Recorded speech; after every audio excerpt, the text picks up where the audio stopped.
সবচাইতে ভয়ঙ্কর অভিজ্ঞতা, কোন প্রাণীর জন্য সর্বোচ্চ এবং সবচাইতে ভয়ঙ্কর অভিজ্ঞতা হচ্ছে মৃত্যু। এবং এত ভয়ঙ্কর অভিজ্ঞতা, এই অভিজ্ঞতাটা কারো কাছে শেয়ার করে যাওয়া যায় না। মরার সময় কেউ বলে যেতে পারছিল আমার মরতে এমন লাগছে, কইতে পারছে? কেমন লাগছে বলতে পারে? বলা যায় না। তার আগেই চলে যেতে হয় শৈশব, কৈশোর, যৌবন, বার্ধক্য, প্রৌঢ়ত্ব, হ্যাঁ, বয়সের ছাপ, কালো চুল দাড়ি সাদা হয়ে যাওয়া, দাড়ি চুলের শুভ্রতা, দুর্বলতা। This is the circle of life. ছোট্ট ছিলাম, বড় হলাম, সিঙ্গেল ছিলাম, ডাবল হলাম, তারপরে বাবা হলাম, তারপরে শ্বশুর হলাম, তারপরে নানা হলাম, তারপরে চলে যেতে হবে। This is the circle of life. বিশ্বনবী বললেন আমার উম্মতি মা বাইনা সিত্তিনা ইলা সাবঈন, আমার উম্মতের গড় বয়স হলো 60 থেকে 70। এই উম্মতের গড় বয়স কত? 60 থেকে 70। ওয়া আকাল্লুহুম মাইয়াজুজু জালিক, অল্প কিছু মানুষ আছে যারা 70-এর বেশি হায়াত পায়। এখানে 70-এর বেশি আছেন কারা? হাত তোলেন দেখি তো। কয়জন? একজন, দুইজন, তিনজন। মাশাআল্লাহ, আল্লাহ আরো হায়াত দেখ, আল্লাহ এদেরকে আরো হায়াত দারাজ করুক। চিল্লায় বলেন আমিন। তার মানে আমার উম্মতি মা বাইনা সিত্তিন ইলা সাবঈন, বিশ্বনবী বললেন এই উম্মতের গড় বয়স 60 থেকে 70, আর 70-এর বেশি হায়াত পাবে। ওয়া আকাল্লুহুম মাইয়াজুজু যালিক, 70-এর বেশি পাবে হাতে গোনা, গুনে বের করে ফেলা যায় একজন, দুইজন, তিনজন। বাকি সব 60-এর আগে নাই, ঠুস। চিল্লা এখন ঠিক কিনা? বাংলাদেশের গড় হায়াত কত মানুষের? 60। বিশ্বনবীর কথার সাথে মিলে গেছে। চিল্লায় পড়েন সুবহানাল্লাহ। এই জন্য বিশ্বনবী বলেন এই যে মুরব্বীদের দাড়ি পাকে, এই যে রাস্তায় অ্যাক্সিডেন্ট হয়, এই যে ক্যান্সারে আক্রান্ত হয়ে লোকজন মারা যায়, তারপরেও কি টনক নড়ে না? এরপরেও কি বিবেকে ধরে না যে তোমাকে চলে যেতে হবে? আকসিরু যিকরা হাযিমিল লাযযাত, জীবনের সব স্বাদকে পানসা করে দেয় ওই মরণকে স্মরণ করো। মরণকে স্মরণ করলে জাহান্নাম বরণ করা লাগে না। চিল্লায় বলেন ঠিক কিনা? আবার আল্লাহ বললেন গোলাম, স্পেশাল একজন ফেরেশতা আমি মরণের জন্য সিলেক্ট করলাম, নাম মালাকুল মাউত। তাকে আমরা আজরাইল বলে চিনি। এই মালাকুল মাউত তার বাহিনী নিয়ে নির্ধারিত টাইমে গোটা বিশ্বের সব মানুষের রূহ কবজ করে। অন টাইম নাকি দেরি করে? মালাকুল মাউত আগেও আসে না, পরেও আসে না। সুবহানাল্লাহ পড়েন। সাইয়েদনা সুলাইমান আলাইহিস সালামের জামানাতে ওনার এক ওয়াজির ছিল, মন্ত্রী। ওই মন্ত্রীকে নিয়ে উনি বৈঠক করতেন। ওনার সময় উনি মালাকুল মাউতের সাথে বৈঠক করতেন। শুনতেছেন? আপনাদের মনোযোগ আছে তো? উনি বৈঠকে বসেছেন, মালাকুল মাউতও বসা, ওয়াজিরও বসা। হঠাৎ মালাকুল মাউত ওয়াজিরের দিকে বড় বড় চোখ করে তাকাচ্ছে। বড় বড় চোখ করে তাকানোতে ওয়াজির ভয় পেয়েছে। হঠাৎ মালাকুল মাউত চলে গেল। ওয়াজির বলে ও সুলাইমান আলাইহিস সালাম, এই যে লোকটা বড় বড় চোখ করে আমার দিকে তাকালো, এটা কে? সাইয়েদনা সুলাইমান বলে হাদা মালাকুল মাউত। যে বর্ণনাটা বলছে এটা হাদিস না, এটা হচ্ছে ইসরাইলিয়া, জিউস ট্র্যাডিশন। কোরআন হাদিসের সাথে কোনো দ্বন্দ্ব নাই, তাই বর্ণনা করা যাবে। বিষ্ণু বলেছেন বাল্লিগু আন্নি ওয়ালাউ আয়া, আবার বলেছেন ওয়া হাদিসু আন বনি ইসরাইল ওয়ালা হারাজ। বনি ইসরাইলের ট্র্যাডিশন বর্ণনা করো, জিউস ট্র্যাডিশন বর্ণনা করো, এতে কোনো সমস্যা নাই। ওয়াজির বলে ও সাইয়েদনা সুলাইমান, বড় বড় চোখ করে যে তাকালো লোকটাকে? সাইয়েদনা সুলাইমান বলে হাদা মালাকুল মাউত, এটা মৃত্যুর ফেরেশতা। ওয়াজিরের কলিজায় পানি নাই। এটা কি ফেরেশতা? শুনে তো পিলে চমকে গিয়েছে। কয় কি? মালাকুল মাউত তো আমার চিনে ফেলাইছে, বাড়ি চিনে ফেলছে, আমার খবর আছে। সাইয়েদনা সুলাইমান আলাইহিস সালাম জিনদেরকে দিয়ে কাজ করাতেন, মেঘমালাকে দিয়ে কাজ করাতেন, বিশাল সিংহাসন নিয়ে পৃথিবীর প্রাচ্য থেকে পাশ্চাত্যে ঘুরে বেড়াতেন। সাইয়েদনা সুলাইমানকে ওয়াজির বলে ও সুলাইমান, মেঘমালাকে আদেশ করে দেন আমি আর এই ফিলিস্তিনের ভূখণ্ডে থাকতে চাই না। আকাশের মেঘমালার উপরে আমারে বসিয়ে দেন, আর বলে দেন আমারে নিয়ে যেন আকাশের মেঘমালা হিন্দুস্তানের ওই দূর পর্বতে রেখে আসে। আকসা আল হিন্দ, হিন্দের সবচেয়ে দূরবর্তী জায়গায় যেন আমার রেখে আসে। সাইয়েদনা সুলাইমান বললেন আকাশের মেঘ যাও, আমার ওয়াজিরকে নিয়ে হিন্দুস্তানের একটা উপদ্বীপে রেখে আসো। রেখে আসা হলো। কিছুক্ষণ পর মালাকুল মাউত সাইয়েদনা সুলাইমানের কাছে হাজির। সাইয়েদনা সুলাইমান বললেন, ও মালাকুল মাউত কই ছিলা? কই একটু আগে হিন্দুস্তান থেকে আপনার ওজিরের রুহু কবজ করে আসছি। সুবহানাল্লাহ পড়েন। এটা আবার কেমন কথা, তুমি ওইখানে গেলা কেন? কয় রব্বুল আলামিন কিছুক্ষণ আগে আমার কাছে পয়গাম পাঠিয়েছে, যাও সাইয়েদনা সুলাইমানের ওয়াজিরের রুহুটা কবজ করো। কবজ করার জায়গা হলো হিন্দুস্তানের উপদ্বীপ। কোন জায়গায়? মালাকুল মাউত এসে দেখে সুলাইমান নবীর সাথে মিটিং করে। ওয়াজির কার সাথে মিটিং করে? সুলাইমান নবীর সাথে। কিন্তু ফরমানে লেখা রুহু কবজ করতে হবে কোথায়? হিন্দুস্তানে। সুবহানাল্লাহ কইবেন না? এই জন্য বড় বড় চোখ করে আমি তাকিয়েছি আর মনে মনে ভাবলাম টাইম তো নাই, কারণ মৃত্যু তো অন টাইমে হতে হয়, এখনই ওর রুহু কবজ করতে হবে। কেমন করে ওইখানে যাবে আমি জানি না, আমি আগে চলে যাই। মালাকুল মাউত চলে গেল, যে দেখে ওই জায়গায় ওয়াজিরও হাজির। সাথে সাথে রুহু কবজ করে আল্লাহর কাছে চলে গিয়েছে। পড়েন সুবহানাল্লাহ। এজন্য আল্লাহ বললেন, মালাকুল মাউত আমি নির্ধারণ করে দিয়েছি, পৃথিবীর প্রতিটি মানুষ মালাকুল মাউতকে দেখবে, চাক্ষুষ দেখবে, ভালো হলেও দেখবে, খারাপ হলেও দেখবে। কার কথা? ভালো মানুষ যদি হয়, আল্লাহওয়ালা যদি হয়, ইসলাম প্রিয় যদি হয়, ডানপন্থী যদি হয়, মৃত্যুর সময় মালাকুল মাউত আলা সূরাতি শাবিন আলা আহসানি সূরা, একজন যুবকের আকৃতিতে চমৎকার ধবধবে সাদা একটা জুব্বা পরে, জান্নাত থেকে জান্নাতি কাফন নিয়ে, হানুত মিন হানুতিল জান্নাহ, জান্নাতের সুগন্ধি নিয়ে মুমূর্ষু রোগীর মাথার সামনে এসে বসে যায় আর দেহটার ইঙ্গিত করে বলে, ইয়া আইয়াতুহান নাফসুত তাইয়্যিবা, ও পবিত্র আত্মা। আরেক বর্ণনায় এসেছে, ইয়া আইয়াতুহান নাফসুল মুতমাইন্নাহ, ও প্রশান্ত আত্মা, উখরুজি ইলা মাগফিরাতিম মিনাল্লাহ, আল্লাহর ক্ষমার দিকে বের হয়ে আসো। উখরুজি ইলা মাগফিরাতিম মিনাল্লাহি ওয়া রিদওয়ান, আল্লাহর ক্ষমার সন্তুষ্টির দিকে রুহুটা বের হয়ে আসো। স্মুথলি বলার সাথে সাথে মুমিনের দেহ থেকে রুহুটা বের হয়ে আজরাইলের হাতে চলে যায়। স্মুথলি বলার সাথে সাথে স্বাচ্ছন্দ্যে আনন্দে মুমিনের দেহ থেকে রুহুটা সা করে বের হয়ে মালাকুল মাউতের হাতে এসে পড়ে। পড়েন সুবহানাল্লাহ। আল্লাহ এমন মৃত্যু তুমি আমাদের নসিবে রেখে দিও, চিৎকার করে পড়েন আমিন। আর যারা ইসলাম মানে নাই, আর যারা কোরআন মানে নাই, আর যারা দিন কায়েমের আন্দোলন করে নাই, দিনকে ভালোবাসে নাই, বাম আর রামপন্থী ছিল, নাস্তিক ছিল, ইসলাম বিরোধী ছিল, তাদের কাছেও মালাকুল মাউত আসে কি আসে না? চিল্লায় বলেন আসে কি আসে না? তাদের কাছেও আসে, কিন্তু আলা সূরাতি আকবাহি রাজুল, একজনের চেহারা যত ভয়ঙ্কর হতে পারে, যত নিকৃষ্ট হতে পারে, এরকম ভয়ঙ্করতম নিকৃষ্ট দুর্গন্ধওয়ালা একটা চেহারা নিয়ে আসে। রিজলাহু ফিল আরদ, পা থাকে জমিনে, রাসুহু ফিস সামা, হাদিসের বর্ণনা, পা দুইটা জমিনে, মাথা আকাশে। এসে ধমক দিয়ে জালিমের মাথার সামনে এসে বলে, ইয়া আইয়াতুহান নাফসুল খাবিসা, হে পাপাত্তা,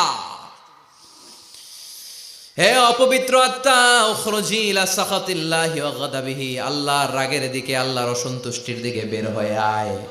মালাকুল মাউতের এই অর্ডার পাওয়ার সাথে সাথে রুহুটা কিন্তু বের হয় না। মুমিনের রুহুকে ডাক দিলে যেমনি স্মুথলি বেরোয়, কাফিরের রুহু এভাবে বেরোয় নাকি? কথা বলেন। রুহুটা ডানে যায়, ফাতাতাফাররাক, একবার রুহুটা ডানে যায়, আবার রুহুটা বায়ে যায়, আবার সামনে যায়, পায়ে যায়, হাতের মধ্যে ঢুকে ডানে বায়ে যায়। মালাকুল মাউত আবার ধমক দিয়ে বলে, ইয়া আইয়াতুহান নাফসুল খাবিসা, পাপাত্তা বের হয়ে আয়। রুহুটা আবার ডানে যায়, বায়ে যায়, সামনে যায়, পেছনে যায়। এবার ঘপাস করে মালাকুল মাউত রুহুকে ধরে টান মারে। সারা দেহটা থেকে প্রাণ রস সিক্ত করতে করতে দেহ থেকে রুহুটাকে টেনে হিচড়ে বের করে আনে। আর মুমূর্ষু রোগীটা চিৎকার মারতে থাকে। পড়েন না আউযু বিল্লাহ। একটা জীবন্ত ছাগলের চামড়াগুলো জবাই না দিয়ে কেউ যদি টেনে টেনে বের করে, ছাগল জবাই হয় নাই কিন্তু চামড়া এক পাশ থেকে টেনে টেনে টেনে হিচড়ে আপনি গা থেকে বের করলে যত কষ্ট হয়, এর চেয়েও বেশি কষ্ট দিয়ে মালাকুল মাউত বামপন্থী আর কাফেরদের রুহুটা দেহ থেকে বের করে আনে। পড়েন না আউযু বিল্লাহ। আমাদের রুহুটা যেন আল্লাহ, মুমিনদের রুহু আপনি যেভাবে কবজ করান, ওইভাবে যেন আমাদের রুহুটা বের হয়ে আসে। আর জোরে পড়েন আমিন। এজন্য আল্লাহ বললেন, বাল তুসিরুনাল হায়াতাদ দুনিয়া ওয়াল আখিরাতু খায়রুন ওয়া আবকা, পাগলের মতো মোহাচ্ছন্ন হয়ে এই দুনিয়াটার পেছনে ছুটে বেড়াও। এই দুনিয়া আসল নয়, আখেরাত হলো আসল। চিল্লায় বলেন ঠিক কিনা?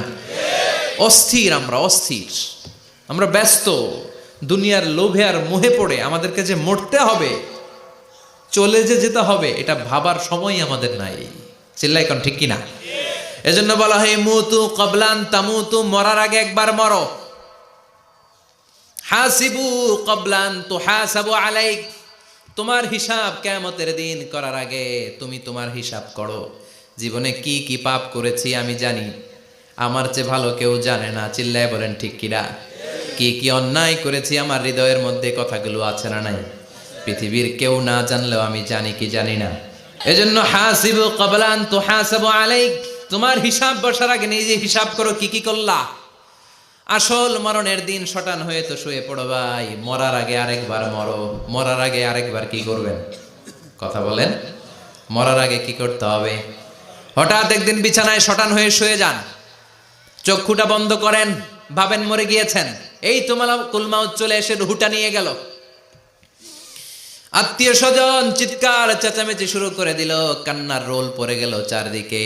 মাইকের মধ্য দিয়ে, মসজিদের মাইকে অ্যানাউন্স হয়, অমুক এলাকার নিবাসী অমুক ভাই আমাদের মধ্যে দুনিয়ায় নাই, তার জানাজা হবে এশার নামাজের পর। সবাই এসে রুহের মাগফিরাত করেন। সবাই আপনারে দেখতে আসবে, কেঁদে কেঁদে লোকজন আপনারে কবর দিতে আসবে। চিল্লায় বলেন ঠিক কিনা?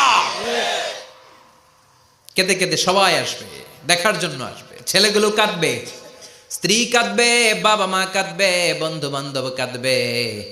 আর ঘরের মধ্যে রাখা হবে না। এবার আপনাকে গোসল দেওয়ার পালা। চক্ষু বন্ধ করে চিন্তার দরকার আছে না নাই? একটু চোখটা বন্ধ করে ভাবেন, আপনাকে গোসল দেয়া হবে, জামাগুলো খোলা হবে। এত টাকা দিয়ে যে দামি গোসলখানা টাইলস লাগিয়ে ঘরে বানালেন, আপনার শেষ গোসলটা কি ওই দামি গোসলখানায় হবে? লাশ যেখানে ধোয়া হয় ওই জায়গায় ধোয়া হবে। আপনাকে কাফন পরানো হবে। আপনার কলিজার টুকরা ছোট বাচ্চাটারে বলা হবে, আব্বু দেখে যাও তোমার বাবারে শেষবারের মতো দেখো। আপনার বাবা মা শেষবারের মতো একটা নজর দিয়ে আপনার চেহারাটা দেখে নিবে। বন্ধু বান্ধবরা শেষবারের মতো একবার আপনারে দেখে নিবে। জানাজার জায়গায় নেওয়া হবে। হবে না এই ঘটনাটা আমাদের? হ্যাঁ, হবে কি না? হাজার হাজার মানুষ শেষ বিদায় দেওয়ার জন্য আসবে। চারটা তাকবীর দিয়ে ইমাম নামাজ শুরু করবে। আল্লাহু আকবার, আল্লাহু আকবার, আল্লাহু আকবার, আল্লাহু আকবার বলে নামাজ শুরু করবে। নামাজ শেষ। এবার পালকিতে করে কবরে যাওয়ার পালা। আহা, যেতেই হবে, যেতেই হবে।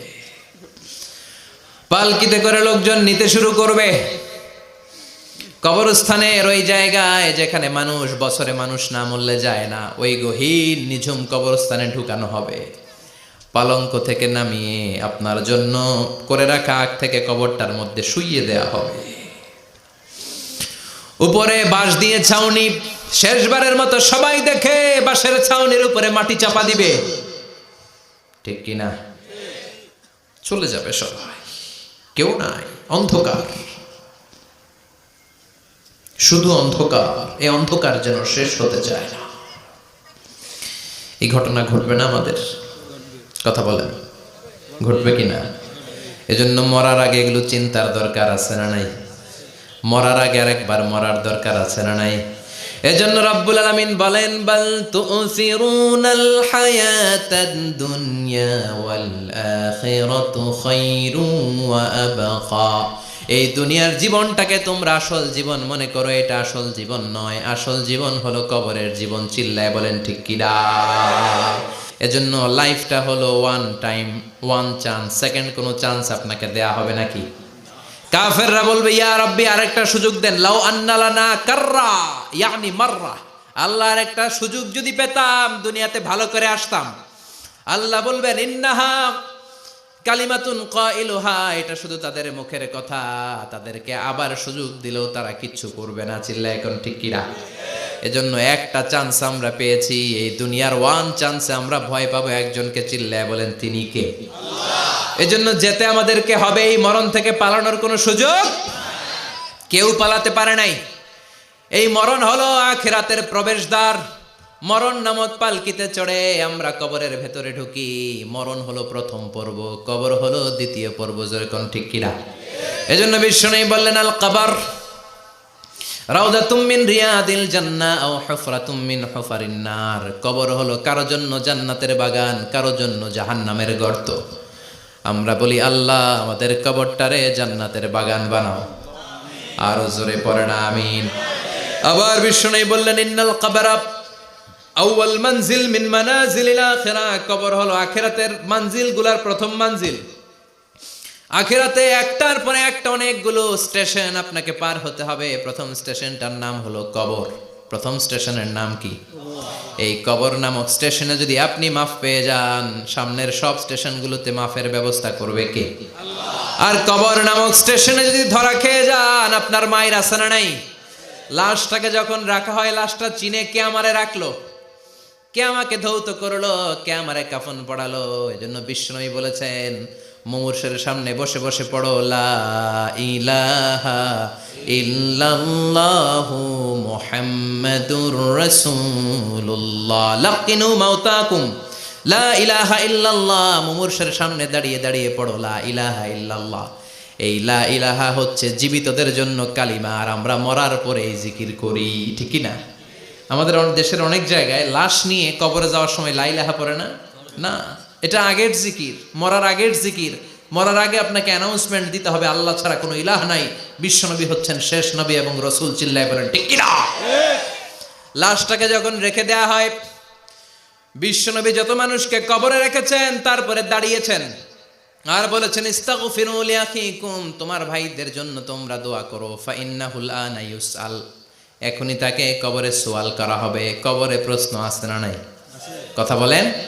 বিশ্বনবী খাদিজাতুল কুবরা, ওনার প্রথম স্ত্রী খাদিজাতুল কুবরা তাহেরাকে কবরের মধ্যে রেখে দিয়ে কাঁদতে শুরু করলেন। চোখের পানি ছেড়ে অনেক দোয়া করলেন। দোয়া শেষে সব সাহাবারা ঘরে ফিরে যায়, বিশ্বনবী যায় না। সাইয়েদনা আবু বকর বললেন, ও নবী চলেন ঘরে যাই। অনেক তো দোয়া করলেন। বিশ্বনবী বললেন, আবু বকর তুমি যাও, আমি যাব না। এইটা সাধারণ মহিলা না, এটা বিপদের দিনের সঙ্গিনী খাদিজা। মক্কায় যখন আমার কেউ ছিল না, খাদিজা আমারে ভুলে নাই। 3 বছর কাফিররা আমাকে জেলখানায় বন্দি রেখেছে, নাম শিয়াবে আবি তালেবের জেলখানা। আমার স্ত্রী ওই জেলখানার জীবনেও আমারে ছাড়ে নাই। আমার সাথে 3 বছর খাদিজাও জেল খেটেছে। এই একটাই মহিলা, যেই মহিলাকে আল্লাহ আরশের উপর থেকে সালাম দিয়েছে, মহিলাটার নাম খাদিজা। আল্লাহু আকবার। আমার সব সন্তান আল্লাহ খাদিজার পেট থেকে দিয়েছে। ফাতেমাতুজ জোহরা খাদিজার মেয়ে, জাইনাব খাদিজার মেয়ে, উম্মে কুলসুম খাদিজার মেয়ে, রুকাইয়া খাদিজার মেয়ে, আবুল কাসেম বিশ্বনবীর ছেলে খাদিজার ছেলে, আব্দুল্লাহ যাকে তাইয়্যিব এবং তাহের নামে আমরা চিনি, সেও খাদিজার ছেলে। সুবহানাল্লাহ। ও আবু বকর, আমার এই কলিজার টুকরা প্রিয়তমা খাদিজারে রেখে দিয়ে কেমনে বাসায় যায়? তুমি যাও, আমি দাঁড়িয়ে থাকবো। এখনই মুনকার নাকির এসে খাদিজারে প্রশ্ন করবে, আমি দেখবো খাদিজা উত্তর দিতে পারে কিনা। আর প্রশ্নের উত্তর যদি ভুল করে ফেলে, কবরের উপর থেকে আমি নিজে প্রশ্নের উত্তর দিয়ে দেব। সাইয়েদনা জিবরাইল বললেন, নবী আপনার আর দাঁড়িয়ে থাকার দরকার নাই, আবু বকরের সাথে ঘরে চলে যান। আল্লাহ জানিয়ে দিয়েছে, খাদিজার কবরের প্রশ্নে যদি কোনো সমস্যা হয়, আরশের উপর থেকে খাদিজার প্রশ্নের জবাব আল্লাহ নিজে দিয়ে দিবে। এজন্য কবরের আযাব থেকে বিশ্বনবী পানাহ চেয়েছেন। বিশ্বনবী বলেছেন, আল্লাহুম্মা ইন্না নাউযু বিকা মিন আযাবিল কবর। ও আল্লাহ, কবরের আযাব থেকে তুমি আমাদেরকে বাঁচাও। পড়েন আমিন। কবরে মুমিনদেরকে 4টা প্রশ্ন করা হবে, কাফিরদেরকে 3টা প্রশ্ন। চিৎকার করে বলেন, মুমিনের প্রশ্ন কয়টা? আর জোরে বলেন। প্রথম প্রশ্ন, মার রব্বুক, তোর রবের নাম কি? আমরা কি বলবো? আল্লাহ আমারে রব, এই রবি আমার সব, দমে দমে তনু মনে তারি অনুভব। আল্লাহ আমারে রব, এই রবি আমার সব। পড়েন আমিন। দ্বিতীয় প্রশ্ন, আমার দিন, উত্তর দিনের নাম কি? ধর্মের নাম কি? তৃতীয় প্রশ্ন, আমান হাদার রাজুল, এই লোকটাকে কে? আমরা বলবো মুহাম্মদ সাল্লাল্লাহু। 3টা প্রশ্নের উত্তর যখন আপনি কবরে করে দিতে পারবেন, অতিরিক্ত একটা প্রশ্ন, ওয়ামা ইলমুক, এই যে 3টা প্রশ্নের উত্তর পাল্লা, কেমন করে উত্তর জানলা? কোত্থেকে শিখেছ? নকল করে আনছো কাফনের কাপড়ে? পরীক্ষার হলে নকল আছে না নাই? হাতে নকল আছে না? পায়ে নকল, মুজার ভিতরে নকল আছে না নাই? মোবাইলে নকল আছে না নাই? নকল থেকে আল্লাহ তুমি বাঁচাও। আরো আসতে কোন আমি। কিভাবে জানলা? কেমন করে? 3টা প্রশ্নের উত্তর শিখলা। What is the source of your knowledge? তথ্যসূত্র কি? আপনাকে বলতে হবে আমি যেই কিতাবটা থেকে শিখেছি কিতাবটার নাম কি? চিল্লায় বলেন কি নাম? এই কিতাবটা হলো কোরআন। আপনাকে বলতে হবে কোরআন থেকে আমি শিখেছি, বিশ্বনবীর হাদিস থেকে আমি শিখেছি। 4টা প্রশ্নের উত্তর যখন পারবেন, ফেরেশতারা বলবে আহলান সাহালান, খোশ আমদেদ, কংগ্রেচুলেশন, বাহ বাহ, তুমি তো চমৎকার পেরেছো। ফায়ুফসাহু লাহু কবরুহু 70 যিরাআন, মুমিন বান্দার কবরটা 70 হাত লম্বা করে দেয়া হবে। ইফতাহু লাহু বাবুন ইলাল জান্নাত, জান্নাতের দিকে তার কবর থেকে একটা দরজা বানিয়ে দেয়া হবে। জান্নাতের সুঘ্রাণ ঠান্ডা বাতাস এসে তার কবরের ভিতরে ঢুকতে শুরু করবে। ইলবাসু লিবাস মিন আহলিল জান্নাত, জান্নাতীদের পোশাক তার গায়ের মধ্যে পরিয়ে দেয়া হবে। আল্লাহু আকবার। আর বলা হবে নাম কানাউমিল আরুস, বাসর রাতে বর যেমনি কনেকে নিয়ে ঘুমিয়ে যায়, তুমিও একটা ঘুম দাও। আলহামদুলিল্লাহ পড়ে মুমিন বান্দা আনন্দের একটা ঘুম দিবে। ইসরাফিলের সিংগার আওয়াজ ছাড়া পৃথিবীর কোনো কিছুই তার আগে ঘুম ভাঙতে পারবে না। আল্লাহ আমরাও যেন সেদিন কবর একটা মজার ঘুম দিতে পারি, তুমি তৌফিক দাও। জোরে পড়েন আমিন। এবার বামপন্থী নাস্তিক আর কাফেরদের পালা, ইসলাম বিদ্বেষীদের পালা, আলেম ওলামাদের শত্রুদের পালা, ইসলামকে যারা বিজয়ী শক্তি হিসেবে মানতে পারে নাই তাদের পালা। চিল্লায় এখন ঠিক কিনা? ওদেরকেও একই প্রশ্ন, রব কে? ওরা বলবে আমি জানি না। আমাদের উত্তর আল্লাহ। ওরা বলবে আমি কিচ্ছু জানি না, আমি সব ভুলে গেছি, আমার মাফ করে দেন, আমি কিছুই জানি না। তবে আমি ইসলাম বিরোধীদের সাথে চলতাম, যারা ইসলাম রে বাস দিত আমি তাদের সাথে স্লোগান দিতাম। এরকম ডাকাইত আছে না নাই? দ্বিতীয় প্রশ্ন, মা দিন, তোমার ধর্মের নাম কি? কয় আমার ধর্ম নাই, আমার ধর্ম কর্ম নাই, আমি খালি দুনিয়া কে মজা লেলো, দুনিয়া তোমারই হ্যায়, আমি খালি দুম্মা চলে দুম। আছে না নাই? আমি শুধু মৌজ মাস্তিতে ব্যস্ত ছিলাম, আমার দুনিয়া নাই, দিন নাই, আখেরাত নাই, রবকে আমি জানি না, ধর্মকে জানি না। ইসলাম বিরোধী রাজনীতি আমি করতাম, মাও সেতুংয়ের রাজনীতি, কার্ল মার্কসের রাজনীতি, বুশের রাজনীতি, ডোনাল্ড ট্রাম্পের রাজনীতি, বামপন্থীদের রাজনীতি। চিল্লা এখন ঠিক কিনা? কোনো ধর্ম নাই। এই লোকটাকে চিনো কিনা বলো। বিশ্বনবীর চেহারা দেখিয়ে বলা হবে এই লোকটাকে, কয় জানি না। এরে আমি মানতাম না, এরে আমি গালে দিতাম। এরকম জাহান্নামের নরকীট আর পিতৃ পরিচয়হীন জারদ সন্তান বাংলার দেশেও আছে না নাই? এই মহামানবটাকে গালি দিয়ে পৈশাচিক আনন্দ পায়। পত্রিকায় লিখে, ব্লগের মধ্যে লিখে, ইন্টারনেটে কার্টুন বানিয়ে বানিয়ে পৈশাচিক ফুর্তি করে। এগুলো জাহান্নামের কীট, এগুলো জারদ সন্তান, বাপ মায়ের ঠিক নাই। চিল্লা এখন ঠিক কিনা? আমার নবীরে যারা গালি দেয় এগুলোর বাপ মায়ের ঠিক আছে? এগুলোর কোনো গোড়া আছে? এগুলোর কোনো শেকড় আছে? এগুলো আগাছা। চিৎকার করে বলো ঠিক কিনা? বলবে আমি জানি না। ফেরেশতারা বলবে দাঁড়া, আমরা জানি। তোর সাথে কেমন আচরণ করতে হবে আমাদেরকে ট্রেনিং দিয়েছে কে? এবার শুরু হবে মাইর। কি শুরু হবে? কথা বলেন। মাইর। ফায়ুদরাবু বিমা তারিকা মিন হাদিদ, লোহার হ্যামার দিয়ে শুরু হবে মাইর। এক একটা হ্যামারের বাড়িতে মাথাটা ফেটে চূর্ণ বিচূর্ণ হয়ে যাবে, দেহটা জামিনের ভেতরে 70 গজ ডুবে যাবে, দেবে যাবে। ওর চিৎকারে কবরস্থানটাও থারথার করে কাঁপবে। আবার জামিনকে বলা হবে ইলতাইমি, চাপা দে।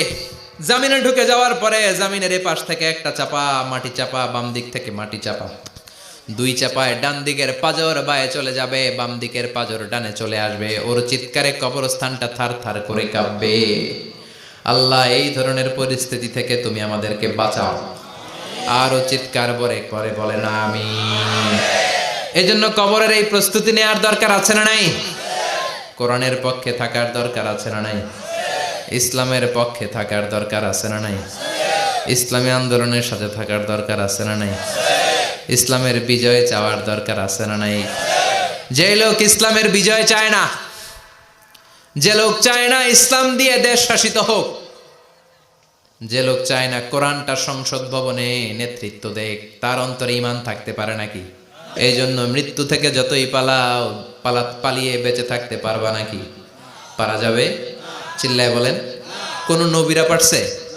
আদম আলাইহিস সালাম মৃত্যু থেকে বেঁচে গেছে না? মরছে? কথা বলেন না। উনি পৃথিবীর একমাত্র মানুষ যিনি জানতেন যে উনি কতদিন বাঁচবেন। সুবহানাল্লাহ পড়েন। উনি জানতেন উনি কতদিন বাঁচবেন। কেন আল্লাহ জানালেন? এর কারণ মৃত্যু কি এটা উনি জানেই না, কেমনে মরে দেখেই নাই, কষ্ট কি জানে না। আমরা আমাদের দাদাকে মরতে দেখেছি, বাবাকে মরতে দেখেছি, মামাকে মরতে দেখেছি, মরণের কত কষ্ট আমরা দেখি, এজন্য ভয় আছে না নাই? আদম আলাইহিস সালামের দাদা আছে নাকি? বাবা, মামা, খালু, শালা আছে? নাই। এজন্য মৃত্যু যে কেমন এটা উনি জানতেন না। এজন্য আল্লাহ জানিয়ে দিলেন, আদম পৃথিবীতে তুমি 1000 বছর বাঁচবা। আলফু সানা। লাম্মা খালাকাল্লাহু আদম ওয়া কানা তুলুহু 60 যিরাআন। বুখারীর বর্ণনা, সাইয়েদনা আদম আলাইহিস সালামকে বানানোর পরে আল্লাহ 60 হাত লম্বা বানালেন। কয় হাত? জোরে বলেন, আরো জোরে। 60 হাত লম্বা। এরপরে ওনার ঔরসে পৃথিবীতে যত নারী আসবে, পুরুষ আসবে রুহের জগতে, সবগুলো রুহুকে বসিয়ে দিলেন বৈঠকে। সুবহানাল্লাহ। বিশাল কনফারেন্স রুম। আমরাও ছিলাম না? আমাদের রুহুটাও ছিল। সাইয়েদনা আদম বললেন, আল্লাহ এরা কারা? আল্লাহ বললেন, আদম এগুলো সব তোমার সন্তান। সাইয়েদনা আদম অবাক দৃষ্টিতে, অপলক নয়নে নিজের সন্তানদের রুহগুলো দেখতেছিলেন। দেখতে দেখতে হঠাৎ একটা রুহুকে ভালো লেগে গেল। বললেন, আল্লাহ এটা কার রুহু? আল্লাহ বললেন, এটা দাউদ আলাইহিস সালামের রুহু। পড়েন সুবহানাল্লাহ। আল্লাহ এটাকে দেখতে বড় ভালো লাগে, কার রুহু? এটা তোমার ছেলে নবী হবে, নবী দাউদের রুহু। কাম উমরুহ, আল্লাহ দুনিয়াতে সে কয়দিন বাঁচবে? আল্লাহ বললেন, 40 সানা, 40 বছর। কয় বছর? সবাই বলেন, কয় বছর? 40 বছর। সাইয়েদনা আদম বললেন, মাবুদ আমার এত সুন্দর কলিজার টুকরা সন্তান দাউদ আলাইহিস সালামকে দুনিয়াতে মাত্র 40 বছর আপনি কেন দিলেন? আল্লাহ প্রথম মানুষ এবং নবী হিসেবে আপনার কাছে ফরিয়াদ করি, আমার ছেলে দাউদের বয়স বাড়ায়া দেন। আল্লাহ কয়, না, হাদা কদ কুতিবা, এটা লেখা হয়ে গেছে। রুফিআতিল আকলাম ওয়া জাফফাতিস সুহুফ, লিখে ফেলছি, কলম শুকায় গেছে, কালি শুকায় গেছে, এটা চেঞ্জ করা যাবে? সাইয়েদনা আদম বললেন, আল্লাহ আমি বাঁচবো কয় বছর? কয় তুমি থাকবা কয় বছর? আলফু সানা, 1000 বছর। মনে আছে? আল্লাহ আমার 1000 বছরের দরকার নাই, আমি আমার 1000 বছর থেকে 60 বছর আমার ছেলে দাউদরে আমি দিয়ে দিলাম। আদম আলাইহিস সালামের 1000 বছর থেকে 60 বছর যদি দান করে দেয়, ওনার আর কত রইল? 940। আর 60 বছর যদি দাউদ নবীর 40 বছরের সাথে যোগ দেয়া হয়, উনি পেলেন কয় বছর? 100। সাইয়েদনা আদম পৃথিবীতে আসলেন, এসে থাকতে শুরু করলেন। দিন গড়িয়ে রাত আসে, মাস গড়িয়ে বছর আসে, বছর যায় বছর আসে। ঠিক 940 বছর পর মালাকুল মাউত আদম আলাইহিস সালামের কাছে আসলেন। বললেন, আনা মালাকুল মাউত উকিলা বিকুম, আপনাদের জন্য আল্লাহ আমাকে বানিয়েছে রূহ কবজ করতে। ও আদম, আবুল বাশার, পৃথিবীর প্রথম মানব, প্রথম নবী, আপনার সময় শেষ, রেডি হন। কি হন? খেলা শুরু হবে, এখনই রূহ কবজ করে নিয়ে যাব। সাইয়েদনা আদম বলে, এখন আসছো কেন? আমার আরো 60 বছর বাকি আছে। মালাকুল মাউত বলে, না, আপনি রূহের জগতে আল্লাহর কাছে আপনার সন্তান দাউদকে কয় বছর দিয়েছিলেন? 60 বছর। এজন্য 940 বছর আপনার জন্য লেখা। আমি এখন আপনার রূহ কবজ করতে চাই। সাইয়েদনা আদম বলে, আমি মানি না, আমি কাউরে দেই নাই 60 বছর, আমি দেই নাই, আমি আরো বাঁচব, আমি আরো বাঁচবো, 60 বছর আমি বাঁচবো, আমি কি দেইটাই নাই। মিয়া যাও। মালাকুল মাউত আল্লাহর যে বলে, আল্লাহ দেয় নাই বলে, আসলে ভুলে গেছে। আসলে আফাতুল ইলমি আন নিসিয়ান, মানুষ ভুলে যায়, মানুষ বড্ড ভুলে যায়। আমরা অনেক সময় খাইয়াও কই খাই নাই। অনেক কিছু আপনি দিছিলেন কিন্তু ভুলে যাই, গলার নিচ দিয়ে নামার পরে কই তুমি কিচ্ছু দাও নাই। আছে না নাই? নাসিয়া আদম ফানাসিয়া বানু, আদম আলাইহিস সালাম ভুলে গেছেন, তাই আমরাও ভুল করি, ঠিক কিনা? এজন্য আমাদের নেতারাও বলে এটা দেব ওটা দেব, নির্বাচনের পর সব ভুলে যায়। আছে না নাই? ওই যে আদম আলাইহিস সালাম ভুলছে, আমরাও ভুলে যাই। ওনাদের দোষ কি? ভুলে যায়, বেমালুম ভুলে যায়। আল্লাহ বললেন মালাকুল মাউত আর জোরাজুরি করো না। 940 নয়, ঠিক 1000 বছর পরে আদমের কাছে যাবা। আমি আমার আদমের ভাগ্যে এই জিনিসটাই রেখে দিয়েছিলাম রে মালাকুল মাউত। আমি আগ থেকে এটাই রেখেছি, আমি জানতাম সে ভুলে যাবে। চিল্লা এখন সুবহানাল্লাহ। তার মানে পৃথিবীর সবচাইতে লম্বা মানুষ, 60 হাত লম্বা, এত শক্তিশালী আদম আলাইহিস সালাম শ্রীলঙ্কাতে প্রথম নেমেছিলেন। এক লাফ দিলে আধা মাইল চলে যাইতেন। সুবহানাল্লাহ। কি লম্বা মানুষ! থাকতে পারছে? কথা নাই। ঘুমে ধরছে? শেষ করে দেই। হ্যাঁ, আরো কয়েক মিনিট চলবে? চলবে চলবে। তাকবীর দেন, লিল্লাহি তাকবীর। আদম আলাইহিস সালাম চলে গেলেন। ওনার পরের নবী ইদ্রিস আলাইহিস সালাম, উনি মরে নাই। ইদ্রিস আলাইহিস সালাম মরছে। কে বলছে? উনিও মরেছেন। তবে ওনার মৃত্যুর আজীব এক ঘটনা আছে, অনেক লম্বা কথা। এক ফেরেশতার সাথে ওনার বন্ধুত্ব হয়েছিল। বলেছিলেন আমি আকাশ দেখতে চাই, আল্লাহর কাছে অনুমতি চাই। আল্লাহ বলল ঠিক আছে, ইদ্রিসকে আকাশে ঘুরাও। প্রথম আকাশে ঘুরলেন, দ্বিতীয় আকাশে ঘুরলেন, তৃতীয় আকাশে ঘুরলেন, চতুর্থ আকাশে ঘুরলেন। ইন দ্য মিন টাইম চতুর্থ আসমানে মালাকুল মাউত পৃথিবীর দিকে নেমে আসছিল। ওই ফেরেশতা বলে মালাকুল মাউত আপনি কই যান? মালাকুল মাউত বলে একটু আগে আল্লাহ ফরমান জারি করেছে, চতুর্থ আসমানে আমার নবী ইদ্রিসের রূহ কবজ করো। সুবহানাল্লাহ। আমি বললাম আল্লাহ আপনার পাঠানো নবী সাইয়েদনা ইদ্রিস থাকে দুনিয়ায়, চতুর্থ আসমানে পামু কই? আল্লাহ কয় কথা নাই, দৌড় দে। আমি দৌড় দিলাম, এসে দেখি ইদ্রিস আলাইহিস সালাম এখানে রেডি। সুবহানাল্লাহ। ওয়া রাফা'নাহু মাকানান আলিয়্যা। ইদ্রিস আলাইহিস সালামের রূহ কবজ দুনিয়ায় হয় নাই, চতুর্থ আকাশের মধ্যে হয়েছে। একটু চিৎকার করে পড়বেন সুবহানাল্লাহ। এরপরে সুলাইমান আলাইহিস সালাম, উনি তো মরে নাই। মরছে? উনি জিন চালাইতো, উনিও মরবে? শক্তিশালী একজন নবী ছিল। উনি মালাকুল মাউতকে বলেছিলেন মালাকুল মাউত আমার মৃত্যুর সুয়াইয়া, সামান্য কিছু আগে আমারে বইলো, আমার একটা কাজ আছে। মালাকুল মাউত মৃত্যুর কিছু সময় আগে এসে বলল সুলাইমান টাইম ইজ আপ, সময় শেষ, অল্প কিছু সময় বাকি, কি করবেন করেন। সাইয়েদনা সুলাইমান জিনদেরকে ডাকলো, ও জিনেরা, বিশাল একটা প্রজেক্ট আছে, প্রজেক্টে কাজ শুরু করো। আর কিছু জিনকে বলল চারদিকে গ্লাস ফিটিং করা একটা রুম বানাও। সাইয়েদনা সুলাইমান আলাইহিস সালাম গ্লাস ফিটিং করা রুমের ভেতরে ঢুকলেন। এই রুমে ঢুকার দরজা নাই, হাতে একটা লাঠি নিলেন। কি নিলেন? লাঠির মধ্যে ভর করে দাঁড়িয়ে রইলেন আর জিনদের দিকে তাকিয়ে রইলেন। জিনেরা এত বদমাশ ছিল, সাইয়েদনা সুলাইমান দাঁড়িয়ে না থাকলে কাজ করতো না। ছিল ফাঁকিবাজ। কি ছিল? দাঁড়ায় না থাকলে আজও লোকজন কাজ করতে চায় না, ঠিক কিনা? মালিক দাঁড়ায় থাকলে ঠিকই কাজ হয়ে যায়। সুলাইমান আলাইহিস সালাম লাঠির মধ্যে ভর দিয়ে দাঁড়িয়ে রইলেন আর বললেন কাজ করো। জিনেরাও কাজ শুরু করলো। ওদিকে মালাকুল মাউত এসে বলে, ও সুলাইমান সময় তো শেষ। সুলাইমান বলে সমস্যা নাই, রূহ কবজ করেন। উনি লাঠির মধ্যে ভর দিয়ে দাঁড়িয়ে রইলেন। গ্লাস ফিটিং করা রুমের ভিতরে কোরআন সাক্ষী। মালাকুল মাউত ওইভাবে লাঠিতে ভর দেওয়া অবস্থায়, দাঁড়ানো অবস্থায় সাইয়েদনা সুলাইমান আলাইহিস সালামের রূহ কবজ করে নিলেন। উনি এমন ভাবে দাঁড়িয়েছেন, রূহ চলে গেল, লাশ হয়ে দাঁড়িয়ে রইলেন। লাঠির মধ্যে দাঁড়িয়ে আছেন, জমিনের মধ্যে লুটিয়ে পড়ে নাই। সুবহানাল্লাহ। জিনগুলো দূর থেকে ভাবলো বস তো দাঁড়ায় আছে। কে দাঁড়ায় আছে? জিনেরা মনে করছে বস দাঁড়ায় আছে, কাজ করতে হবে। করতে করতে পুরা প্রজেক্টের কাজ শেষ। ইন দ্য মিন টাইম ঝিঝি পোকা, উই পোকা, যেই পোকা কাঠ খেয়ে ফেলে, এই কাঠ খাওয়ার পোকা সুলাইমান আলাইহিস সালাম লাঠির ভেতরে ঢুকে লাঠিও খেয়ে ফেলেছে। সাইয়েদনা সুলাইমান আলাইহিস সালাম ধপাস করে জমিনে পড়েছে। আর জিনেরা কয় হায় হায়, খালি খালি কাম করছে এতদিন। সুবহানাল্লাহ কইবেন না? সুলাইমান আলাইহিস সালাম বাঁচতে পারে নাই, চলে গেলেন। মুসা আলাইহিস সালাম মরছে? উনি মরবে কেন? উনি তো খালি মারে। মরছে? এক থাপ্পড়ে ফেরাউনের বাবুর্চি নাই। মুখের আগে হাত চলতো কয়েকজন, এর মধ্যে মুসা আলাইহিস সালাম আছে না নাই? মালাকুল মাউত মানুষের আকৃতিতে অনুমতি না নিয়ে ঘরের ভেতরে ঢুকে গেল। ঢুকে বলে আনা মালাকুল মাউত, আমি মৃত্যুর ফেরেশতা। তো কি চাও? জিতু আন আকবাদা রূহাক, আপনার রূহ কবজ করতে আসছি। কিন্তু মুসা আলাইহিস সালাম দেখতেছেন দিব্যি একজন মানুষ, কি দেখে?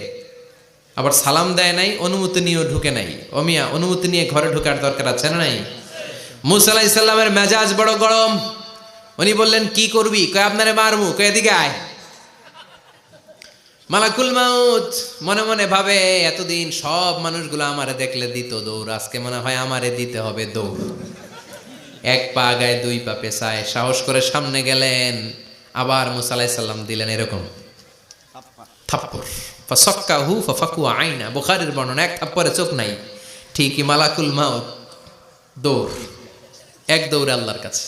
আল্লাহ বললেন রাখো, এটা মুসা আলাইহিস সালাম, তার মেজাজ বড্ড গরম, আমাকে কথা বলতে হবে।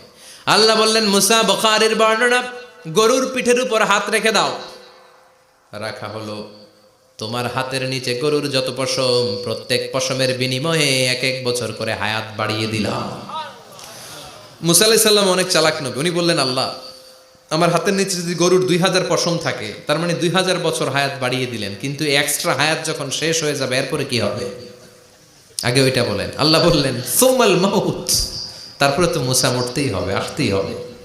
সাইয়েদনা মুসা আলাইহিস সালাম বললেন ফাল আনা, তাহলে আর দেরির দরকার নাই, এখনই আমি আপনার কাছে চলে যেতে চাই। মালাকুল মাউত মুসা আলাইহিস সালামের রূহ নিয়ে উড়াল দিলেন। সুবহানাল্লাহ। বাঁচতে পারছে? বিশ্বনবী মরে নাই, উনি ইন্তেকাল করেছেন। চিল্লা এখন ঠিক কিনা? ইন্তেকালের আগে বিশ্বনবী প্রচন্ড অসুস্থ হলেন। মা আয়েশারে ডেকে বললেন আয়েশা, মনে হয় আমি বাঁচব না। ওই যে খায়বার বিজয়ের দিন, খায়বার দুর্গ বিজয় করার পরে এক ইহুদি মহিলা আমার দাওয়াত দিয়েছিল। ওই দাওয়াত খেতে যাওয়ার পরে গোশতের মধ্যে বিষ মাখানো হয়েছিল রে আয়েশা। ওই বিষ মাখানো খাসির গোশত খেয়ে যে ব্যথা আমার পেটে উঠেছিল, আজ আবার সেই ব্যথা উঠেছে। বিশ্বনবী ওই বিষ খাওয়ানো গোশতের কারণে ইন্তেকাল করেছেন, তার মানে বিশ্বনবী শাহীদ। জামা আল্লাহু বাইনা নবুওয়া ওয়া শাহাদা, আল্লাহ বিশ্বনবীকে শুধু নবী বানায় নাই, শহীদ হিসেবে কবুল করেছে। সুবহানাল্লাহ কইবেন না? প্রচন্ড অসুস্থ, উনি ছাড়া মসজিদে নববীতে কেউ ইমামতি করার সাহস পায় না। বিশ্বনবী বললেন আবু বকর তুমি যাও, আবু বকরও যায় না। বিশ্বনবী বললেন পানি আনো, বিশ্বনবী পানি দিয়ে ওযু করলেন। ওযু করে কয়েকজন সাহাবীকে ধরে উঠতে চাইলেন, আবার ধপাস করে বেহুশ হয়ে পড়ে যায়। বিশ্বনবী উঠতে পারে না, আবার বললেন ঠান্ডা পানি আনো। পানির ভেতরে বিশ্বনবী 2 হাত ঢুকিয়ে দিয়ে ঠান্ডা ভিজা হাত দিয়ে চেহারার মধ্যে মাসে করলেন আর বললেন ইন্নালিল মাউতিলা সাকারাত, হায়রে মৃত্যুর কি যন্ত্রণা, হায়রে মৃত্যুর যে কি কষ্ট। ও মিয়া, বিশ্বনবী যদি মৃত্যুর কষ্টে কাতরায়, আমাদের অবস্থা কি? আমাদের নসিবে কি আছে? আল্লাহ তুমি বাঁচাও, পড়ে না আমিন। বিশ্বনবী কাঁদছেন, সাহাবারা একের পর এক দেখতে আসে, কান্নার রোল পড়ে গেল চারদিকে। বিশ্বনবীর কলিজার টুকরা নয়নের পুটুলি সাইয়্যিদাতুনা ফাতিমা বিশ্বনবীর কান্না সহ্য করতে পারে না। বিশ্বনবীকে ধরে মা ফাতিমা, সাইয়্যিদাতুনা ফাতিমা বিলাপ করা শুরু করে দিলেন, চিৎকার দিয়ে কান্নাকাটি শুরু করে দিলেন আর বললেন ওয়া কুরবাবা, ওয়া কুরবাবা, হায় হায় আমার বাবার কি কষ্ট, আহা আমার বাবার কি কষ্ট হচ্ছে। বিশ্বনবী বললেন ফাতেমা তুমি কেঁদো না, আমার কষ্ট আজকের পরে আর থাকবে না, আজকে তোর বাবার সব কষ্ট বন্ধ হয়ে যাবে। কি যেন কানে কানে বললেন, ফাতেমা আরো কেঁদে দিল। আবার কানে কানে কি যেন বললেন, ফাতেমা হেসে দিল। বিশ্বনবীর ইন্তেকালের অনেক পর মা আয়েশার কাছে ফাতেমা বললেন, আমি যখন প্রথমে কেঁদেছিলাম আব্বা বলেছিল আমি আর বাঁচবো না রে ফাতেমা। আবার কানে কানে একটা কথা বলার পরে হেসেছিলাম, আব্বা বলেছিল আমার পরে আমার পরিবার বর্গের মধ্য থেকে সর্বপ্রথম তোমার সাথে আমার দেখা হয়ে যাবে রে ফাতেমা। অল্প কয়েক মাসের ব্যবধানে সাইয়্যিদাতুনা ফাতেমা উনিও ইন্তেকাল করলেন। বিশ্বনবী শোয়া থেকে উঠতে পারে না। এক সাহাবীকে দেখলেন মেসওয়াক করছে, বিশ্বনবী মেসওয়াকের দিকে তাকিয়ে রইলেন। বিশ্বনবীর নিথর দেহটা পড়ে আছে। আয়েশারা যে বলবে আয়েশা মেসওয়াক দাও, বলতে পারে না। মা আয়েশা বুঝতে পেরে মেসওয়াক আনলেন, বিশ্বনবীকে মেসওয়াক করিয়ে দিলেন। এবার বিশ্বনবী বললেন ও আবু বকর শোনো, আল্লাহ আমাকে অপশন দিয়েছে। কি দিয়েছে? আল্লাহ বলেছে নবী আজীবন থাকতে চাইলে থাকেন, আর আসতে চাইলে চলে আসেন। আমি থাকতে না চেয়ে আল্লাহর কাছে চলে যাওয়ার ইচ্ছা করলাম। সাইয়েদনা আবু বকর কান্না জুড়ে দিলেন। বিশ্বনবী বললেন আসসালাত আসসালাত, ও আমার উম্মতেরা নামাজ তরক করো না। ইন্তেকালের আগে বললেন নামাজ ছেড়ে দিও না, আর বললেন ওয়ামা মালাকাত আইমানুকুম, তোমাদের অধীনস্থ কর্মচারীদের সাথে খারাপ আচরণ করো না। ঘাম শুকানোর আগে পয়সা দিয়ে দিও। আর হাত দুটো উঁচু করে বললেন, আল্লাহুম্মা ইলার রাফিকিল আলা, ও আল্লাহ আমি আপনার কাছে যেতে চাই। এই কথাটা বলে বিশ্বনবীর হাত দুইটা ধপাস করে জমিনে পড়ে গেল, বিশ্বনবীও চলে গেলেন। থাকতে পেরেছে কেউ? চিল্লায় বলেন। এজন্য আমরা আল্লাহর কাছে ইমানই মৃত্যু চাই। কি মৃত্যু? আমরা উত্তম মৃত্যু চাই। চিল্লায় বলেন কি মৃত্যু? এজন্য মরণের আগে ইমান নিয়ে মরার দরকার আছে না নাই? বিশ্বনবী দোয়া করতেন, আল্লাহুম্মা রযুকনা হুসনাল খাওয়াতিম, ও আল্লাহ আমাদের শেষটা যেন ভালো হয়। শেষ কথা বলি, এদিকে তাকান, মনোযোগ আছে? বলতেন আল্লাহুম্মা রযুকনা হুসনাল খাওয়াতিম, ও আল্লাহ আপনি আমাদেরকে ইমানের মৃত্যু দেন, আমাদের শেষটা ভালো করেন। কারণ সব ভালো তার শেষ ভালো। জানেন না এটা আপনারা? সব ভালো তার শেষ ভালো। আজীবন ইসলামের পক্ষে, আজীবন নামাজি মুত্তাকি, মরার আগে কাফের হয়ে মরে, এরকম আছে না নাই? মরার আগে শাহবাগের মঞ্চে উঠে ভাষণ দেয়, ভাইয়েরা আমার, আছে না নাই? আবার আজীবন কাফের, ইসলামের বিরোধী, এন্তেকালের আগে কালিমা পড়ে সব মাফ করায়, আছে না নাই? বিশ্বনবীর শ্বশুর আবু সুফিয়ান, নাম শুনছেন? বদরের যুদ্ধে বিশ্বনবীর বিরুদ্ধে, মক্কায় বিশ্বনবীর ঘুমাতে দেয় নাই, উহুদের যুদ্ধে বিশ্বনবীর সাথে ফাইট, খন্দকের যুদ্ধে বিশ্বনবীর সাথে মারামারি, আহজাবের যুদ্ধে কিলাকিলি, সারাটা জীবন বিশ্বনবীর সাথে মারামারি, মক্কা বিজয় কালিমা পড়ে মুসলমান হয়েছে। গোটা জীবনে যা অন্যায় করেছে সব মাফ করে দিয়েছে কে? এজন্য আমরা আল্লাহরে বলি, আল্লাহ কালিমাটা পড়তে পড়তে যেন আমরা মরতে পারি। চিৎকার করে পড়ে না আমিন। জিহাদের ময়দানে এক সাহাবা যুদ্ধ করতে লাগলেন। বুখারীর বর্ণনা, যুদ্ধ করতে করতে কাফেরদেরকে মারতে মারতে, হাদিসের ভাষ্য লা ফাযা ওয়ালা শাযা ইল্লা ইয়াদরিবুহা বিসাইফি, তার সামনে যত কাফের আসে সে কচুকাটা করে। অন্য সাহাবীরা খুশি হয়ে যায়, অন্য সাহাবীরা বলে আজকের সব সওয়াব এই সাহাবী পেয়ে যাবে। কিন্তু বিশ্বনবী হঠাৎ করে একটা কথা বললেন, ওই কথা শুনে সাহাবীরা অবাক। বিশ্বনবী বললেন, হুয়া ফিন্নার, ও জাহান্নামে যাবে। কই যাবে? জিহাদের ময়দানে এক মুজাহিদ সাহাবী কাফেরদেরকে মেরে শেষ, কিন্তু বিশ্বনবী বললেন কই যাবে? কথা কয় না। এক সাহাবী কয়, ঘটনা কি? এত বড় মুজাহিদ ফি সাবিলিল্লাহ কেন জাহান্নামে যাবে? আমি লুকিয়ে লুকিয়ে দেখি।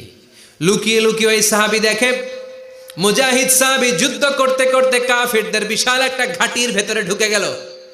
মারতে মারতে মারতে মারতে হঠাৎ এক কাফেরের আঘাতে এই মুজাহিদ সাহাবীর ডান হাতটা কাটা পড়ে গেল। এবার ডান হাত দিয়ে ফিনকি দিয়ে রক্ত বের হতে শুরু করলো। মুজাহিদ সাহাবী আর যন্ত্রণা সহ্য করতে পারে না। যন্ত্রণা সহ্য করতে না পেরে কাতরাতে কাতরাতে নিজের হাতের ছুরিটাকে জমিনের মধ্যে গেড়ে দিয়ে ছুরির উপর ঝাঁপিয়ে পড়ল। পেটের এই দিক দিয়ে ঢুকে ওপাশ দিয়ে বের হয়ে গেল, এফার হোফার হয়ে গেল, মানে আত্মহত্যা করলো। ঠিক কিনা? জাহান্নামী না? কথা কম। লুকিয়ে লুকিয়ে যে সাহাবা দেখেছে, চিৎকার দিয়ে বিশ্বনবীর কাছে যেয়ে বলে, আশহাদু আন্নাকা রাসূলুল্লাহ, ও নবী আপনি যে আসল নবী, কোনো সন্দেহ নাই, আমি লুকিয়ে লুকিয়ে দেখেছি। ওই মুজাহিদ সাহাবা বেঁচে নাই, সে কাফেরের আঘাতে শহীদ হয় নাই, নিজের পেটে নিজে ছুরি ঢুকিয়ে আত্মহত্যা করেছে। আজীবন বিশ্বনবীর সাথী, মরার আগে জাহান্নামী। আমরা কেউ জানি না আমাদের শেষটা কেমন হবে। এজন্য আমাদের শেষটা ভালো হোক, ভেরি সেন্সিটিভ ইস্যু। আমাদের শেষটা ইমানের হোক। এখন যেমনি মাথা ঠিক আছে, বুদ্ধিমত্তার সাথে শাহাদাত বাক্যের উপর যেন আমরা মরতে পারি। আমরা পড়ি আমিন। চিল্লায় পড়ে না আমিন। কি করে বুঝবেন মৃত্যুটা ভালো হলো? এক নাম্বার আলামত আন-নুতকু বিশ-শাহাদা, মরার আগে আওয়াজ করে জিকির করে কেউ যদি পড়তে পারে লা ইলাহা ইল্লাল্লাহু মুহাম্মাদুর রাসূলুল্লাহ সাল্লাল্লাহু, এটা হচ্ছে আলামাতু হুসনিল খাতিমা। আপনার মৃত্যুটা যে ভালো মৃত্যু হয়েছে এটার আলামত। কি মৃত্যু? সবাই বলেন ভালো মৃত্যু আমরা চাই কি চাই না? ভালো মৃত্যুর এক নাম্বার আলামত কালিমা পড়ে যদি মরতে পারে। বিশ্বনবী বলেন, মান কানা আখিরু কালামিহি লা ইলাহা ইল্লাল্লাহ, যে ব্যক্তির সর্বশেষ কথাটা হবে, বাক্যটা হবে লা ইলাহা ইল্লাল্লাহ, দাখালাল জান্নাহ, সে জান্নাতি হয়ে যাবে। সুবহানাল্লাহ পড়েন। এরপরে বিশ্বনবী বললেন, আল মুমিনু ইয়ামুতু বিজাবি ইরকিল জাবিন, মুমিন যখন মারা যায় তার কপাল ঘেমে যায়। সুবহানাল্লাহ পড়েন। হাত ঘামে না, পা ঘামে না, মুমিনের কপাল ঘামে। সুবহানাল্লাহ। এজন্য কেউ মারা গেলে কপালের মধ্যে হাত দিবেন, দেখবেন ওই ঘামের মধ্যে একটা জান্নাতি ঘ্রাণ আছে। সুবহানাল্লাহ। আল্লাহ, আমরা যখন মরে যাব আমাদের কপালটা যেন এরকম ঘেমে যায়। আমিন পড়েন আর জোরে আমিন। আল মুমিনু ইয়ামুতু বিআরাকিল জাবিন, মুমিন মারা গেলে তার কপাল ঘামে। কপাল ঘামলে বুঝতে হবে এটা ভালো মৃত্যু, ইমানি মৃত্যু। চিল্লায় বলেন ঠিক কিনা? এরপরে বিশ্বনবী বললেন ফি লাইলাতিল জুমা, জুমার রাতে যদি মরে, আও ফি শাহরি রমাদান, কিংবা রমজান মাসে যদি মরে, আও ফি সাফারিল হজ, কিংবা হজের সফরে যদি মরে। বাংলার জমিন থেকে অনেক হাজিরা হজ করতে যায়, অনেকে ওইখানে যে আরাফাতের ময়দানেও মারা যায়, এরকম হাজি আছে না নাই? খুশনসিব, এটা খুশনসিব। আলহামদুলিল্লাহ পড়েন। এরপরে বিশ্বনবী বললেন মাউতু শাহাদা, আল্লাহর রাস্তায় জিহাদ করে কালেমার বাণীকে উপরে তুলে ধরার জন্য কেউ যদি শাহাদাতের বাণী, শাহাদাতের পেয়ালা পান করে, শাহাদাতের মৃত্যুর চাইতে ভালো মৃত্যু আর হতে পারে? শাহাদাতের মৃত্যুর চাইতে শ্রেষ্ঠ মৃত্যু আছে নাকি? কথা বলেন। আমরা শহীদ হতে চাই কি চাই না? শাহাদাতের তামান্না যেই মুমিনের অন্তর নাই, অন্তরের ভেতরে নাই, ওই লোক কি মুমিন হতে পারে নাকি?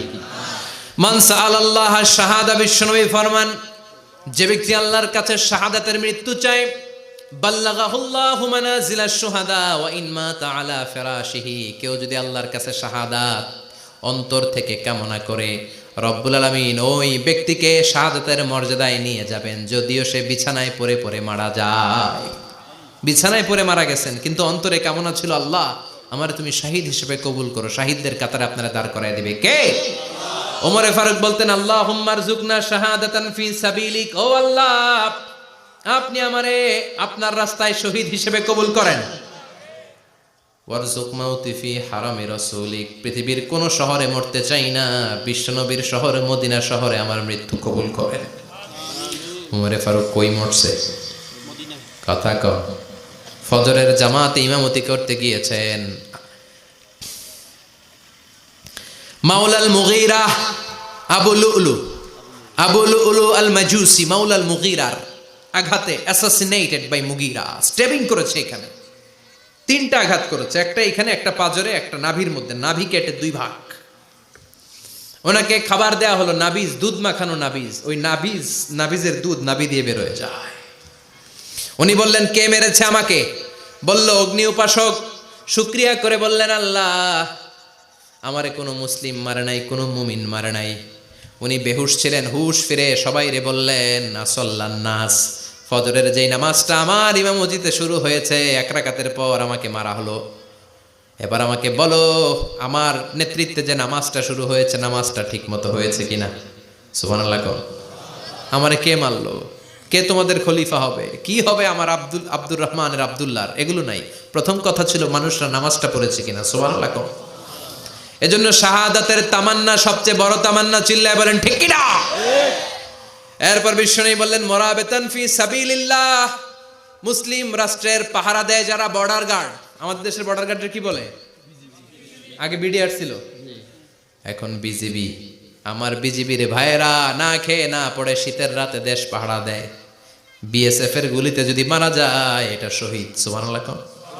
এর চেয়ে শ্রেষ্ঠ মৃত্যু আর হতে পারে? এরপরে আল মাউতু আলা আমালিন সালেহ, কোন ভালো কাজের উপর মরণ। নামাজে সেজদা দিয়েছে, সেজদা অবস্থায় অনেকে চলে যায়, এরকম আছে না নাই? তাহাজ্জুদের যায় নামাজে মরণ দিও প্রভু আমায়, একামতে দিনের কাজে কবুল করে নিও আমায়। পড়েন আমিন। তাহাজ্জুদের জায়নামাজে যেন আমাদের মরণ হয়, পড়েন আমিন। রোজা অবস্থায় মারা যাওয়া, নেক আমল অবস্থায় মারা যাওয়া, এগুলো হচ্ছে আলামাত হুসনিল খাতিমা। আপনার শেষটা, বিদায়টা, মৃত্যুটা যে ভালো হয়েছে তার আলামত। আল্লাহ এই যে কথাগুলো বললাম, শ্রেষ্ঠ শ্রেষ্ঠ মৃত্যু, আমাদের মৃত্যুগুলো ওই রকম করে দিও। চিৎকার করে পড়েন আমিন, আওয়াজ করে পড়েন আমিন। এবার আলামাত সুইল খাতিমা, কিছু মৃত্যুর আলামত আছে, এটাই প্রমাণ করে এটা ভালো মৃত্যু নয়, এরকম আলামত আছে না নাই? এক নম্বরে হলো আল ইন্তেহার, আত্মহত্যার মৃত্যু। সমাজে আছে না নাই? উখিয়াতে তো নাই না? এদিকেও মরে, কি জন্য, কেন মরে? হ্যাঁ, বয়ফ্রেন্ড গালি দিছে এই জন্য? হ্যাঁ, মান কতালা নাফসাহু বিশাইইন উযযিবা বিহি ইয়াউমাল কিয়ামা, যে জিনিস দিয়ে যে যাকে মেরেছে, আত্মহত্যা করেছে, সুইসাইড করেছে, কিয়ামতের দিন ওই জিনিস দিয়ে সে তাকে মারবে, এটাই হবে তার শাস্তি। ওড়না পেঁচিয়ে যারা আত্মহত্যা করলো ওর শাস্তি ওড়না পেঁচানো। বিষ খেয়ে যারা মারা গেল তার শাস্তি জাহান্নামের বিষ খাবে আর চিৎকার করবে। ছুরি ঢুকিয়ে যারা মারা গেল জাহান্নামের আগুনে ঝলসানো ছুরি শুধু ঢুকাবে। আল্লাহ আত্মহত্যা থেকে বাংলাদেশে বাঁচাও, আমাদের ছেলে মেয়েগুলারে বাঁচাও। চিৎকার দিয়ে বলেন আমিন। আত-তাআক্কুদ ফিল লিসান ফিলা ইলাহা ইল্লাল্লাহ, আজীবন কালেমা পড়ে নাই, আজীবন কালেমারে বাস দিয়েছে, এখন মরার সময় সবাই কয় কলমা পড়েন কলমা পড়েন, এখন পড়তে চায় মাগার মুখ দিয়া বাইর হয় না। আছে না নাই? এরকম ডাকায় দুখিয়াতে নাই, কলমা পড়তে পারে না, আটকায় যায়, মরে গেছে। এই মৃত্যুটা কি ভালো কথা বলে? ফি হালাতি শুরব, অনেকে মদ খাইতে খাইতে মরে, আছে না নাই? জুলুম করতে করতে মরে, আছে না নাই? অন্যের জায়গা দখল করে মরে, এরকম আছে না নাই? ফি হালাতি ইরতিকাবিল কাবায়ের, যে কোনো কবিরা গুনাহ করা অবস্থায় যদি মারা যায় এটা খারাপ মৃত্যু, অপমৃত্যু, এটা জান্নাতি মৃত্যু নয়। চিৎকার করে বলেন ঠিক কি না? এরপর ফি সাখাতিল ওয়ালিদাইন, বিশ্বনবী বললেন কোন ছেলে যদি মারা যায় এমন অবস্থায় মা বাবা তার উপর রাগান্বিত, এটা ভালো মৃত্যু? কথা বলেন। পৃথিবীর চেয়ে, গোটা পৃথিবীর বুকে মায়ের চেয়ে আপন কেউ আছে নাকি? এই মায়ের মনে কষ্ট দিয়ে ওই অবস্থায় যদি মারা যায় এই মৃত্যুটা অনেক খারাপ। চিল্লায় বলেন ঠিক কিনা? এজন্য মায়ের সাথে খারাপ আচরণ করবেন নাকি? কথা বলেন। যার মা নাই সে জানে মা না থাকার কি জ্বালা, ঠিক কিনা? যখন রাত্রি নিঝুম এই চোখে ঘুম, একলা শুধু ঘরে, তোমায় মনে পড়ে মাগো তোমায় মনে পড়ে, যখন রাত্রি নিঝুম এই চোখে ঘুম, একলা শুধু ঘরে, তোমায় মনে পড়ে মাগো তোমায় মনে পড়ে।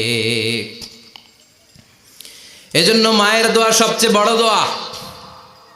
মা রেগে আছে, মা বদদোয়া দিয়েছে, বাবা বদদোয়া দিয়েছে, বাবা আপনার উপর অসন্তুষ্ট, ওই অবস্থায় ছেলে মরলে এটা কি ভালো মৃত্যু? এরপরে স্বামী যদি নাখোশ থাকে স্ত্রীর উপর, স্বামী যদি স্ত্রীর উপর রেগে থাকে, অসন্তুষ্ট থাকে, ওই অবস্থায় স্ত্রী যদি মারা যায় এটাও খারাপ মৃত্যু। চিল্লায় বলেন এটাও খারাপ মৃত্যু। এরপরে লাউ ফারিহাল মুসলিমুনা বিমাউতি, কোন লোক মারা গেলে যদি এলাকার মুসলমানরা খুশি হয় এটা কি ভালো মৃত্যু নাকি? কোন লোক মারা গেলে এলাকার মুসলমানরা যদি আল্লাহর শুকরিয়া করে এটা কি ভালো মৃত্যু নাকি? আমরা কি ভালো মৃত্যু চাই নাকি খারাপ? আমরা শাহাদাতি মৃত্যু চাই, ইমানের মৃত্যু চাই। পড়ে না আমিন।